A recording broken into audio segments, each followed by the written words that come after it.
అలాగే డాక్టర్ ఈ మనకి కైరోప్రాక్టిక్లో అడ్వాంటేజెస్ ఏంటి, డిసడ్వాంటేజెస్? ఇక్కడ మీరు గమనిస్తే మన సెంట్రల్ నర్వస్ సిస్టమ్ అనేటువంటిది పైన నుంచి వెళ్తూ ఉంటుంది మన బ్రెయిన్ నుంచి. దీన్ని సెంట్రల్ కెనాల్ అంటారు. ప్రతి ఒక్క స్పైన్కి మధ్యలోంచి ఒక ముందు భాగం నుంచి వెళ్తూ ఉంటుంది. వెళ్తూ మీకు గమనిస్తే ప్రతి ఒక్క స్పైన్కి రైట్ అండ్ లెఫ్ట్ అనేటువంటిది ఒక నర్వ్ వెళ్తూ ఉంటుంది. ఈ స్పైనల్ నర్వ్స్ అంటారు. మనం హాఫ్ బాడీ తీసుకున్నామంటే ఇది హాఫ్ అనుకోండి, ఇది రైట్కి ఇది లెఫ్ట్కి వెళ్తూ ఉంటుంది. So each and every spinal nerve ఒక్కొక్క ఆర్గానికి కానీ ఒక్కొక్క భాగానికి కానీ వెళ్తూ ఉంటుంది.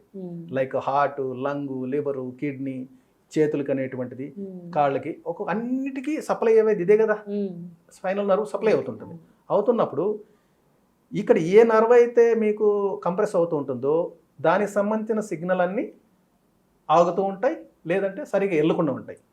ఫర్ ఎగ్జాంపుల్ మీకు లైట్ ఉందనుకోండి, ఎక్కడైనా అది వైర్ మధ్యలో చిన్న డ్యామేజ్ అయితే బ్లింక్ అవ్వడం కానీ సరిగా రాకపోవడం కానీ ఆగిపోవడం జరుగుతుంటుంది. సేమ్ లాజిక్ ఇక్కడ కూడా మీరు వాడితే దానికి వెళ్ళేటువంటి ఆర్గానిక్ కానీ ఆ పార్ట్కి కానీ సరిగా సిగ్నల్స్ వెళ్ళవు. సరిగ్గా సిగ్నల్స్ వెళ్ళకపోతే ఇప్పుడు చిన్న ఎగ్జాంపుల్ ఒకటి ఇస్తా. మన హ్యాండ్ కనుకోండి అమ్మా, నెక్ పెయిన్ వచ్చింది, అక్కడ కంప్రెస్ అవుతుందన్నారు. ఆ సిగ్నల్స్ అనేటువంటిది వెళ్ళట్లేదు. సరిగా వెళ్ళకపోతే మన బ్రెయిన్ నుంచి నర్వ్ సిగ్నల్స్ వెళ్ళకపోతే ఏమనుకుంటుందంటే మన బ్రెయిన్ దానికి సిగ్నల్ వెళ్ళట్లేదు కాబట్టి ఇది అవసరం లేదు పార్ట్. బ్రెయిన్ ట్యూన్ అవుతుంది ఆ విధంగా. అయినప్పుడు దీనికి సంబంధించినటువంటి బ్లడ్ సర్క్యులేషన్స్ కానీ, దీనికి సంబంధించిన ఎనర్జీస్ కానీ, దానికి సంబంధించిన ఆక్సిజన్ లెవెల్స్ కానీ అన్నీ కూడా నీకు ఆల్టర్ అవుతూ ఉంటాయి. ఏదైనా సిగ్నల్ అదే ఇవ్వాలి కదా. ఇప్పుడు మనం చెయ్యెత్తాలంటే సిగ్నల్ ఎవరు ఇవ్వాలి? బ్రెయిన్ ఇవ్వాలి. బ్రెయిన్ ఎక్కడి నుంచి ఇస్తుంది?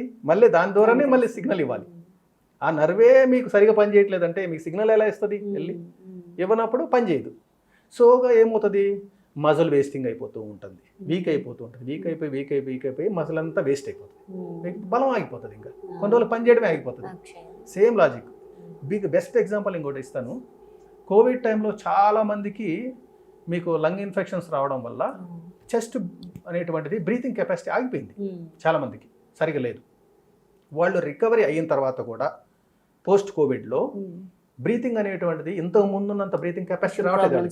ఎందుకనంటే వాళ్ళ యొక్క రిప్స్ అనేటువంటివి వాళ్ళకి ఆ లంగ్ కెపాసిటీకి తక్కువైపోయింది. సో ఆటోమేటిక్గా ఆ రిప్స్ అన్ని బ్లాకేజ్ లాగా అయిపోయినాయి. అన్నీ అయిపోయినప్పుడు వాళ్ళు లోపల లంగ్ ఏమో ఫోర్స్ చేస్తుంది బ్రీతింగ్ కోసం, కాకపోతే రిప్ కేజ్ ఏమో సహకరించట్లేదు. సో అలాంటప్పుడు వాళ్ళకు ఒక సిగ్నల్ పంపించాలి, మనం ఒక బూస్టింగ్ పంపించాలి.